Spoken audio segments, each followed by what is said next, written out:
சரி, அதை ஷார்ட்டாக முடிச்சிடுவோம். தனியார் பள்ளிகளில் அதிகபட்சமாக தலைமை ஆசிரியருக்கே 35,000 ரூபாய்க்கு மேலே சம்பளம் கிடையாது, சென்னை போன்ற நகரத்திலேயே. அப்போ மற்ற நகரங்கள்லாம் எப்படி இருக்கும்னு பார்த்துக்குங்க. ஆனால் அரசு பள்ளியில் ஒரு ஆசிரியர் ஒரு நாளைக்கு 5 வகுப்பு எடுத்தால் போதும், ப்ளஸ் அவர்களுக்கு நல்ல சம்பளம்.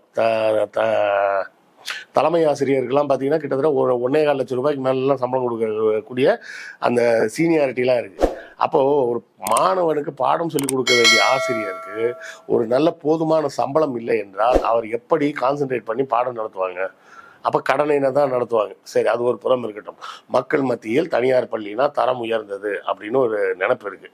அந்த நினப்பை வச்சுக்கிட்டு நம்ம முதல்ல சொன்ன உதாரணத்துக்கு வருவோம். அந்த காய்கறி கடை போட்டிருக்க அந்த நபர் தன்னுடைய மகனை பக்கத்தில் இருக்கக்கூடிய தனியார் பள்ளியில் தான் சேர்க்கணும்னு விருப்பப்பட்டால் அவரால் ஃபீஸ் கட்ட முடியாது அப்படின்னு சொன்னாலும் அந்த பள்ளி மறுக்கக்கூடாது.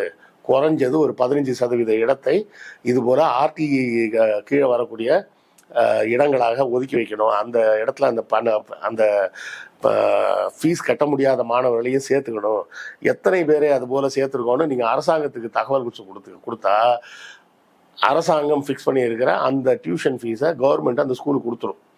ஸோ அவர்களுக்கு பண இழப்பெல்லாம் ஒன்றும் கிடையாது. அதை அரசாங்கம் பணம் கட்டி ஈடு செய்யணும் அப்படின்றது தான் அந்த ஆர்டிஇ ஆக்டோட முக்கியமான அம்சம். அதாவது free education of their choice of school.